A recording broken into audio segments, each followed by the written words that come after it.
Hello everyone, welcome back to my channel global Gunjan. आज हम लोग बात करेंगे important topics home science board exam में जो पूछे जाते हैं। ये जो आपकी वीडियो है वो ना केवल जो बोर्ड एग्जाम्स के स्टूडेंट्स हैं उनके लिए, बल्कि जो टीजीटी पीजीटी के लिए प्रिपरेशन कर रहे हैं उनके लिए भी काफ़ी इंपॉर्टेंट होगी, क्योंकि जो इम्पॉर्टेंट टॉपिक्स हैं उन्हीं में से पिकअप करके आपके क्वेश्चंस टीजीटी पीजीटी में फ्रेम किए जाते हैं। क्योंकि ये जो टॉपिक्स होते हैं ये वो इम्पॉर्टेंट टॉपिक्स हैं जो कि आपके आगे कैरी ऑन होते हैं।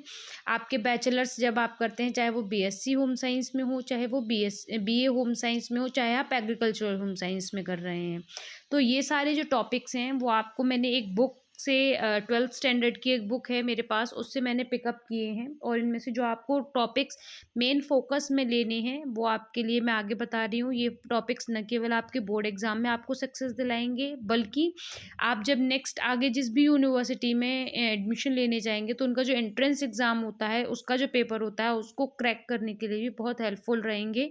और डे टू डे लाइफ में तो ये आपको हेल्प करते ही हैं। तो चलिए देखते हैं बिना टाइम वेस्ट किए हुए।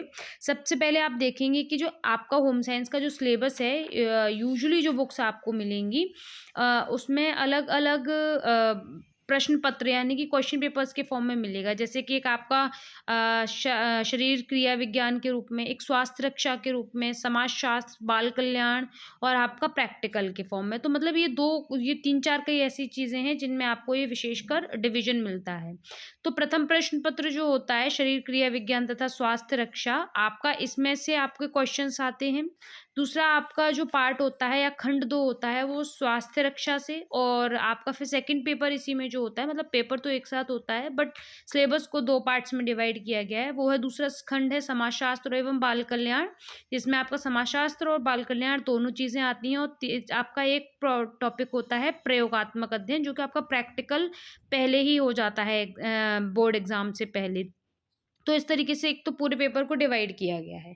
तो इसमें जो आपका फर्स्ट जो आपकी यूनिट है, फर्स्ट जो खंड है आपका मानव शरीर क्रिया विज्ञान, ये आपका मोस्ट इम्पॉर्टेंट पार्ट है। इसमें से आपके अगर आप टीजीटी पीजीटी दे रहे हो तो आपको पता है कि कितने सारे क्वेश्चंस पुट अप किए जाते हैं।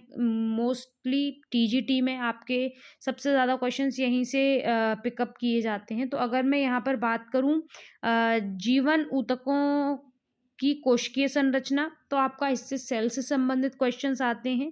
तो आप अगर 12th का एग्ज़ाम देने जा रहे हैं तो आपको इसको पढ़ना ज़रूरी है। इसमें बेसिकली आपके जो वन वर्ड के क्वेश्चंस होते हैं कि माइटोकॉन्ड्रिया क्या है, या फिर सोर्स ऑफ एनर्जी क्या है, या फिर कहाँ पर कोशिकाओं का जाके दहन होता है, इस तरीके की जो चीज़ें हैं उनको आप लर्न कर लीजिए, वो ज़्यादा बेटर रहेगा।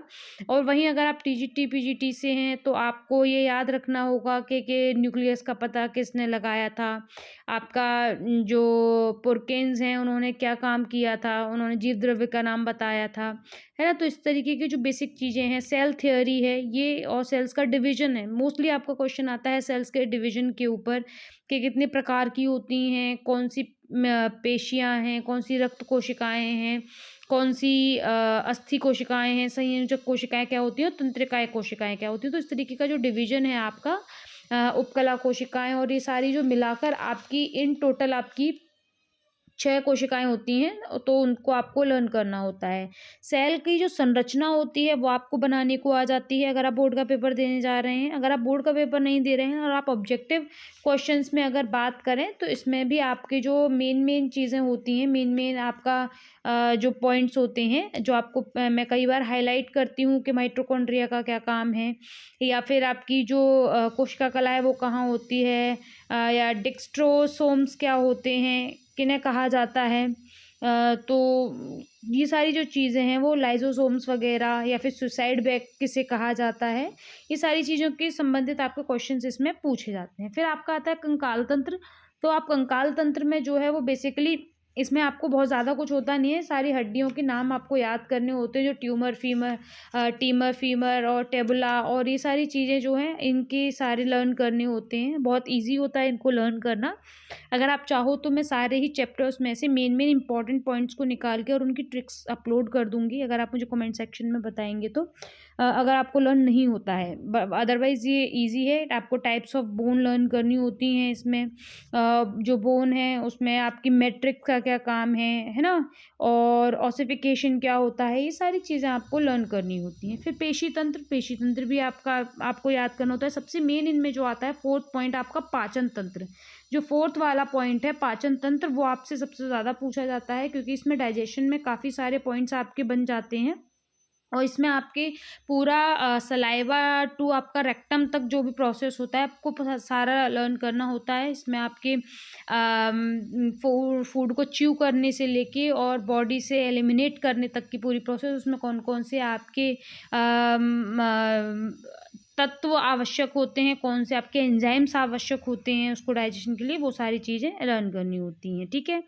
फिर उसके बाद आपका इम्पोर्टेंट जो आपका आता है ये विभिन्न दशाओं में शरीर की भोजन संबंधी आवश्यकताएं क्या होती हैं, भोजन के पोषक तत्व, कार्बोहाइड्रेट, प्रोटीन, फैट, जो हम हमेशा पढ़ते हैं, वो सारी चीज़ें आती हैं। फिर आपका उत्सर्जी तंत्र, देखिए अगर आप मेन की बात करें तो आपका एक तो नंबर पॉइंट 4 हो गया, पाचन तंत्र आपका ज़रूरी है। फिर उसके बाद आपका 11 नंबर हो गया, जो है आपका रक्त और लसिकाएं, परिसंचरण। 12th वाला आपका श्वसन तंत्र, और आपका इसके साथ में प्रजनन तंत्र।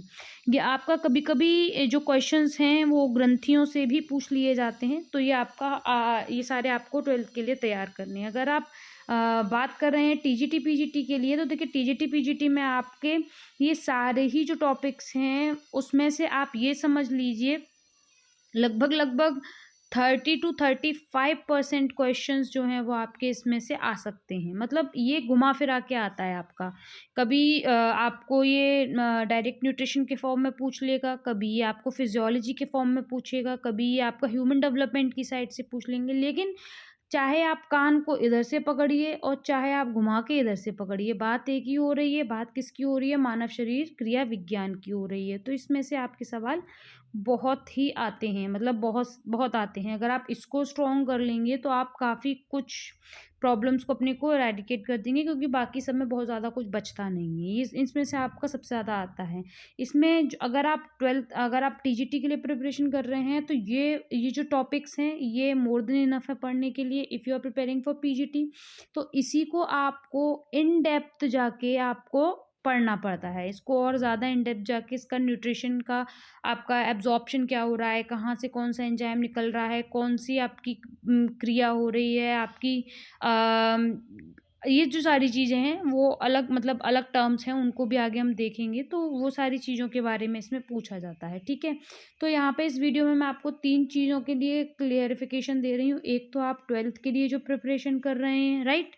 सेकंड जो है वो आपका टीजीटी के लिए, और तीसरा है आपका पीजीटी के लिए। ठीक, तो मैं इन तीनों को ही क्लियर कर देती हूँ, क्योंकि आपका जो टीजीटी और पीजीटी का पेपर है, मोस्टली टीजीटी का और 12th का पेपर इन बुक्स से पे बेस्ड आता है।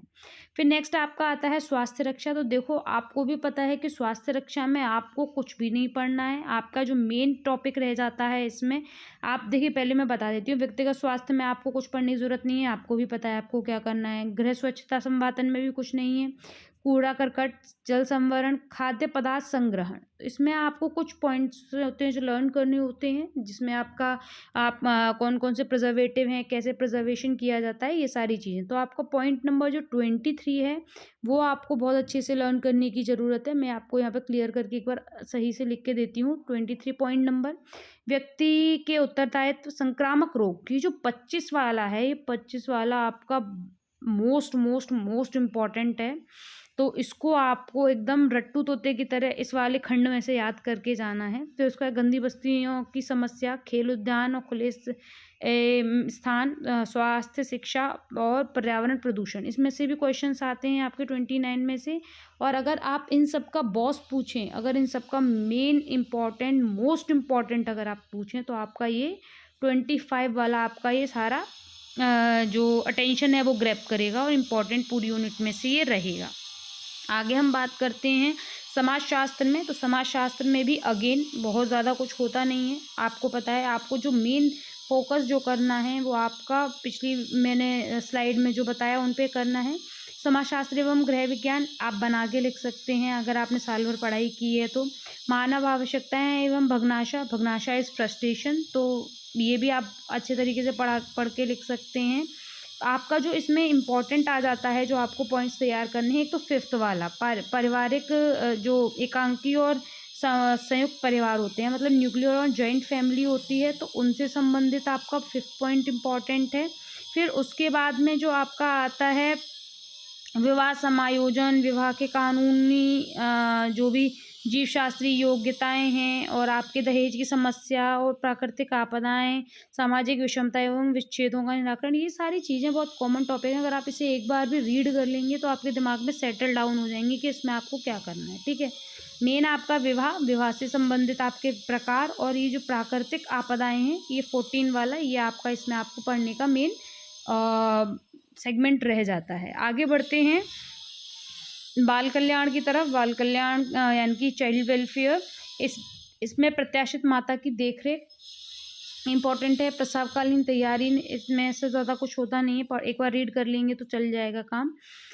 बाल मृत्यु की समस्याएं, शिशु की देखभाल और परिवार नियोजन, परिवार कल्याण एवं परिवार नियोजन जो है ये आपका इम्पोर्टेंट हो जाता है। तो इसमें भी आपको यही चीज़ें याद करनी है, ठीक।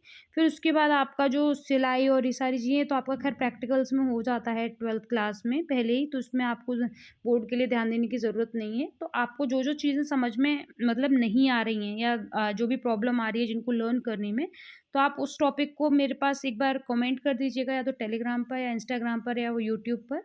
तो मैं आपको बता दूँगी उसकी ट्रिक, फ़ॉर्म करने की कोशिश करूँगी और आपको प्रोवाइड करूँगी, जिससे कि आपको थोड़ी हेल्प हो जाए। तो इससे ज़्यादा बाहर आपका कुछ आता नहीं है। जो इम्पोर्टेंट चीज़ें थी वो मैंने आपको बता दी हैं कि आपको किन-किन चीज़ों में फ़ोकस करना है। एक तो सारे ही संक्रामक रोग देख लीजिएगा, ठीक? संक्रामक रोग, और दूसरा आपका ये जितनी जी आपकी जो एनाटॉमी है उससे संबंधित, यानी कि फिजियोलॉजी की से संबंधित क्वेश्चंस आते हैं, और एक ये दहेज वगैरह जो है ना, इससे संबंधित क्वेश्चंस आपके आ जाते हैं। और आपकी सेल है, आपका प्रजनन तंत्र और ये सारी चीज़ें, इनसे संबंधित रोग आते हैं।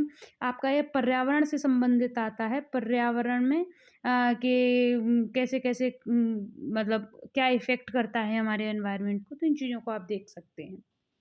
बाकी ये जो टॉपिक्स हैं, इन पर हम नोट्स शुरुआत से आपको प्रोवाइड करेंगे। साथ में डेफ़िनेटली इनको लर्न करने के लिए मैं कोशिश करूँगी कि आपको ट्रिक्स दूँ, जिससे कि आप अनबीटेबल उसको लर्न कर सकें और अनफ़ॉरगेटेबल रहे वो आपके लिए। तो बस आज की वीडियो में इतना ही। अगर समझ में आई हो, अच्छी लगी हो, तो लाइक, शेयर एंड सब्सक्राइब करना ना भूलें ग्लोबल गुंजन को। Thank you for watching my video and have a good day. Bye bye.